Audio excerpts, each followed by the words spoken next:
बीत चुका है, इस बार के चुनाव आने जा रहे हैं 2022 के। अगर बात करें इस दौरान शहर उत्तरी में किस तरह का काम हुआ, किस तरह से डेवलपमेंट का काम हुआ, क्या क्या काम?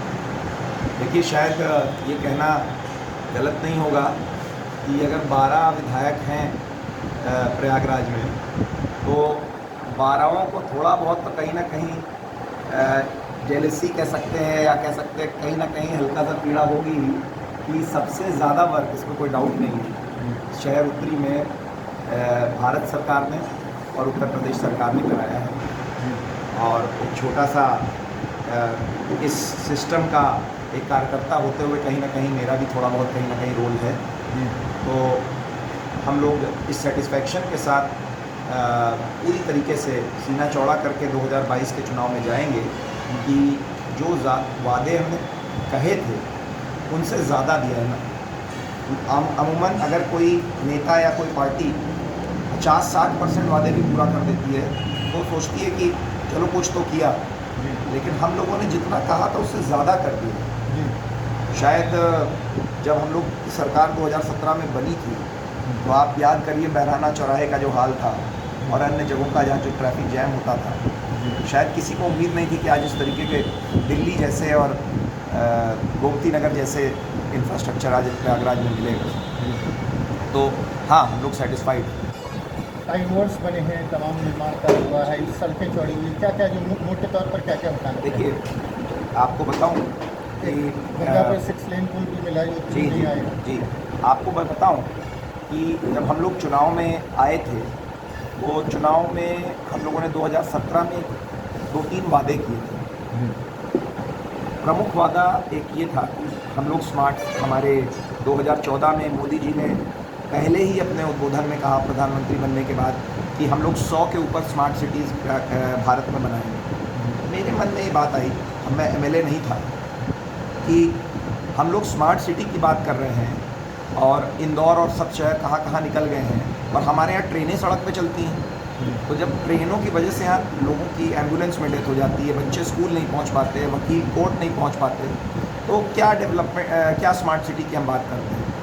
तो मेरा एक प्रण था, मैं 2017 के चुनाव में जब प्रचार पे उतरा, तो मैंने कहा कि अगली बार जब आपके बीच में आऊँगा तो शहर उत्तरी को रेलवे फाटक से मुक्त करके आऊँगा। और इसके तहत कुंभ के दौरान हम लोगों ने भारी मात्रा में जिन प्रोजेक्ट्स के डीपीआर बन गए थे, पहले से डीपीआर बने हुए थे, उनके लिए हम लोगों ने फंड्स इकट्ठा किए।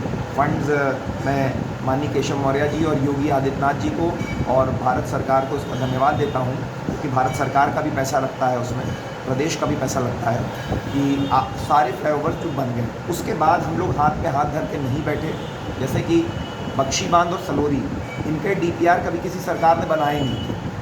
मैं जब विधायक बना और जब अन्य डीपीआरों पे पैसा पास हुआ कुंभ में, तो मैंने जब बात करी कमिश्नर से, पता चला कि किसी सरकार ने कभी सलोरी और बख्शी बांध का डीपीआर ही बनवाने की ज़रूरत नहीं समझी, और अगर डीपीआर नहीं बनाया तो कुंभ तक पूरा नहीं हो पाएगा। तो मैंने हार नहीं माना, मैं डीपीआर तैयार करवाया, कुंभ के टाइम में डीपीआर तय करवाया। और जैसे ही कुंभ ख़त्म हुआ, जब लोग कहते थे, लखनऊ के अधिकारी कहते थे कि कुंभ में बहुत पैसा मिल गया है, अब आगे कोई काम नहीं होगा प्रयागराज में और अन्य जिलों को काम दिया जाएगा, तब भी हम लोगों ने लड़के पैसा लिया और दोनों फ्लाईओवर बन रहे हैं। और आपको बता दूं कि आपके चैनल के माध्यम से मैं, जो लोग सलोरी क्षेत्र के हैं, जिनको मन में अगर ये लग रहा है कि हमारा भी फ्लाईओवर का काम शुरू कब होगा, जैसे बख्शी बांध का शुरू हो गया है, आपको बता दूं आर्मी को 46 करोड़ रुपए हम लोगों को देना है ज़मीन खरीदने के लिए, और वो पूरा, उसकी प्रक्रिया पूरी हो गई है। किसी भी दिन वो पैसा उनके अकाउंट में आ जाएगा, और उसके बाद जिस स्पीड पे बख्शी बांध बन रहा है उस स्पीड पे सलोरी का फ्लाईओवर भी आपको साक्षात बनते हुए दिखेगा। ये तो एक वादा था। हमारे यहाँ और भी प्रॉब्लम्स थी, जैसे कि प्रयागराज में जो एससी हैं और जो लोअर इनकम ग्रुप के मोहल्ले हैं, उनके साथ अन्याय किया गया था। एक तरफ वीआईपी मोहल्ले थे जहाँ पे इंफ्रास्ट्रक्चर बन रहा है, जहाँ पे हमारे पूर्व जो विधायक थे वो गेट लगवाते थे, और दूसरी तरफ यहाँ पे राजापुर, छोटा बघाड़ा, आपका बेली, फाफा मऊ, ये सब पत्रकार कॉलोनी एक्सटेंशन, ये सब कछारी मोहल्ले थे जिनमें कोई इंफ्रास्ट्रक्चर नहीं था, जहाँ पे रेत सड़क की जगह रेत थी। रेत मतलब ये भी नहीं कह सकते कि वहाँ पे रोड डैमेज थी, वहाँ रेत थी, क्योंकि कॉलोनीज़ नहीं बनी हैं। और मेरी बहुत बड़ी प्राथमिकता थी कि मैं अगले चुनाव में जब आऊँगा तो इन सारे मोहल्लों का इंफ्रास्ट्रक्चर अप टू डेट होगा। और मुझे बड़ा गर्व है कि अभी हम लोगों ने 2 करोड़ छोटा बघाड़ा को दिया है, 5 करोड़ के ऊपर का काम हम लोगों ने अशोकनगर से लेकर मऊ, सरैया और राजापुर तक में कराया है। कछारी मोहल्ले, फाफा मऊ कछार में कराया है। जो कछारी मोहल्ले हैं उनको हम लोग अप टू डेट लाने, सादियाबाद हमारे यहाँ बहुत बड़ा एससी समाज का मोहल्ला है, बड़ी बगिया, ये सब मोहल्ले ऐसे थे जिनको अनदेखी की जा रही थी। इन सबको हमने अप टू डेट कर दिया है। और ये भी एक बहुत बड़ा वादा था, जो आबादी गलियों में रहती है, फ्लाईओवर एंड ऑल बड़े प्रोजेक्ट होते हैं, उनकी तो ज़रूरत है ही है, लेकिन इन आबादी गलियों में रहती है, इन गलियों को बिल्डअप करना बहुत ज़रूरी है, वो भी हम लोगों ने किया है। और शायद जो सबसे खूबसूरत चीज़ जो आने वाले समय में जिस तरीके लोग याद करेंगे, याद करते हैं जोशी जी द्वारा दिया गया ये बड़ा पुल, उसी तरीके यूपी का ही नहीं, इंडिया के सबसे बड़े पुलों में से एक 6 लेन का पुल का काम चल रहा है गंगा जी के ऊपर, जो आपका जो त्रिपाठी चौराहा है मंगोलगंज का, उसके पास से वो उठेगा और उमराव सिंह वाली जो लेन है उसके थोड़ा सा पहले, और उसके बाद वो होते हुए मलाका तिराहे पे जाएगा। इसके बाद आप समझ लीजिए जो तिलियरगंज एंड ऑल एरिया का ट्रैफिक जैम है, जहाँ पूरे इलाहाबाद की पब्लिक जाती है, जिसको प्रतापगढ़ या लखनऊ जाना है, वो लोग अब वहाँ नहीं जाएंगे, तो वहाँ पे वही जाएगा जिसको वहाँ पे जाना है। वहाँ की ट्रैफिक जैम ख़त्म होगी।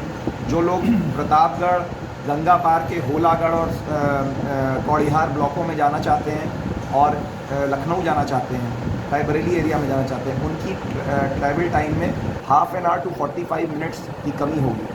तो ये कुछ चीज़ें हैं। यही नहीं है, आपको बता दूं, हम लोगों ने शहर उत्तरी बाढ़ प्रोन एरिया है, तो 500 साल से अकबर के ज़माने में यहाँ पे बांध बने, तो उसके बाद किसी ने बांध नहीं बनवाया था यहाँ पे। हम लोगों ने जल शक्ति मंत्रालय को मैं धन्यवाद दूंगा, माननीय महेंद्र सिंह जी को मैं धन्यवाद दूंगा कि बख्शी बांध को पहली बार 500 साल में पहली तो पिचिंग करवा के उसको पक्का कराया गया। नहीं तो आपको याद है कुछ साल पहले रिंग बांध जो वहाँ पे वो फेल कर गया था, क्योंकि वो पिचिंग नहीं थी।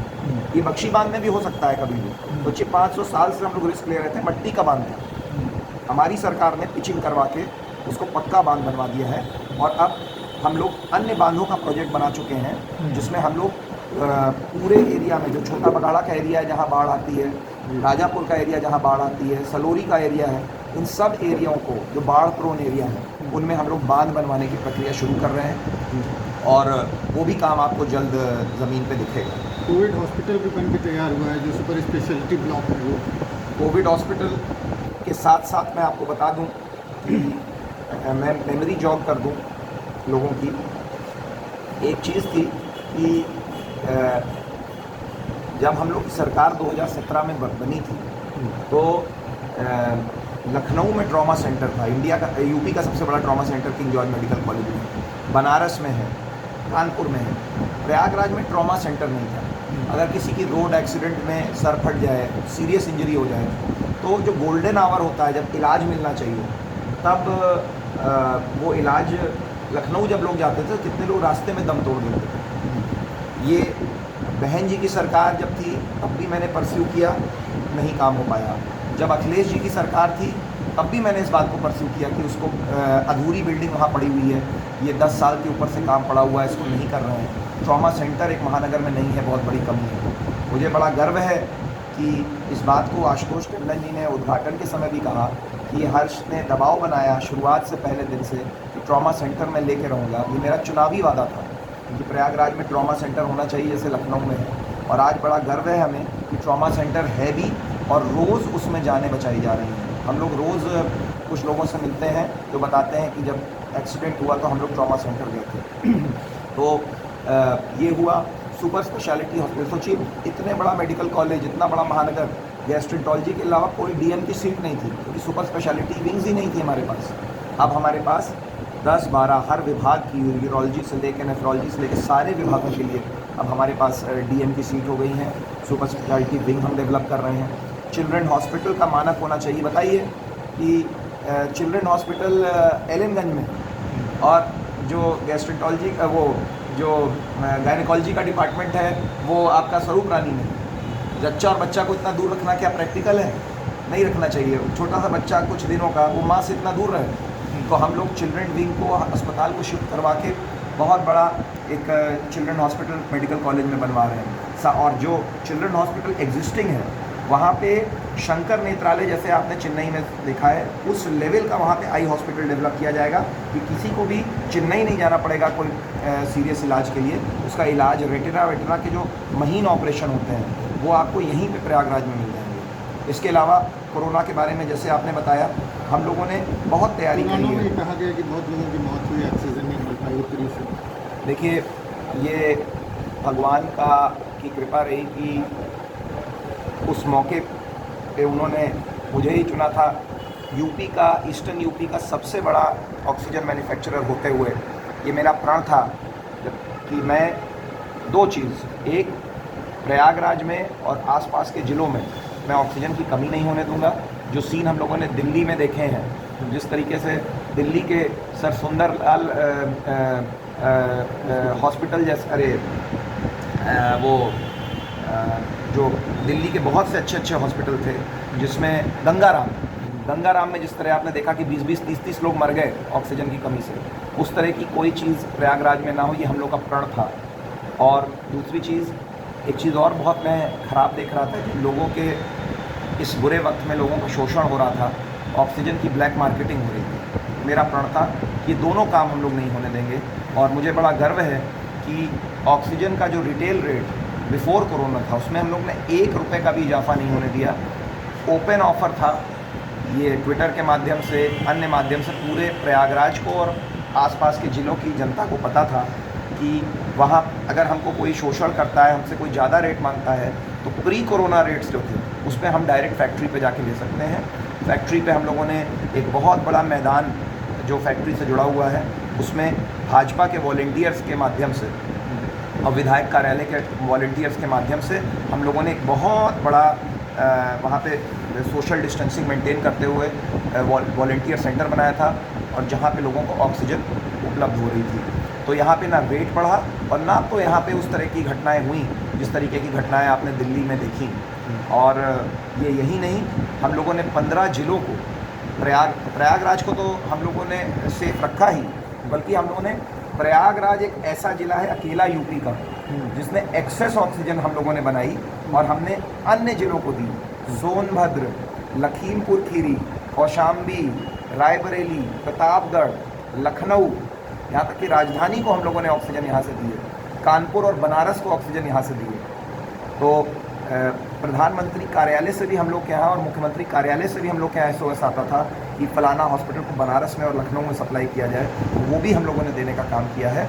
और उसमें मैं सभी भारतीय जनता पार्टी के वॉलंटियर्स को धन्यवाद दूंगा क्योंकि उतनी मैन पावर नहीं थी उस समय। लोगों ने अपनी जान को रिस्क करते हुए वॉलंटियर्स आगे आए और उन्होंने गाड़ी चलाने का काम किया, सिलेंडर लोड करने का काम किया। ये सब काम पार्टी के कार्यकर्ताओं ने। एक आरोप ये भी लोग विरोधी लगाते हैं कि तमाम दफ्तर जो है वो शिफ्ट हो गए, कई दफ्तर मुख्यालय जो है वो यहाँ से लखनऊ जा रहे हैं, इससे प्रयागराज की गरिमा गिरती। देखिए हाईकोर्ट के ट्रिब्यूनल लखनऊ में बन रहे हैं। देखिए लोग अक्सर जो विरोधी होते हैं वो नेगेटिविटी देखते हैं, पॉजिटिविटी नहीं देखते। जैसे कि आबकारी कार्यालय को शिफ्ट करने की बहुत बड़ी आंदोलन चली थी अधिकारियों द्वारा।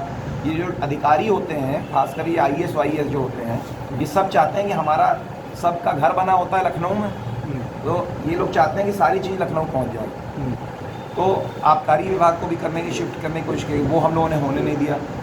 दबाव बनाया गया उसके लिए, नहीं हुआ। वो नहीं लोग याद करेंगे कि जिसको विभाग को रोक लिया गया, जो नेगेटिव है वही लोग याद करते हैं। जहाँ तक ट्राइब्यूनल की बात है, आपने 2 जगहों का नाम उठाया। ट्राइब्यूनल पहली बात शिफ्ट नहीं हुआ है। ट्राइब्यूनल का इक्वल रिप्रेजेंटेशन जो एक एक्सेप्टेड फैक्ट रहा है कि कुछ ज़िले और कुछ कोर्ट्स पहले भी लखनऊ में है हाई कोर्ट के, तो वही प्रिंसिपल को अडॉप्ट करते हुए ये भी हम लोग को एक्सेप्ट करना पड़ेगा कि भारी मात्रा में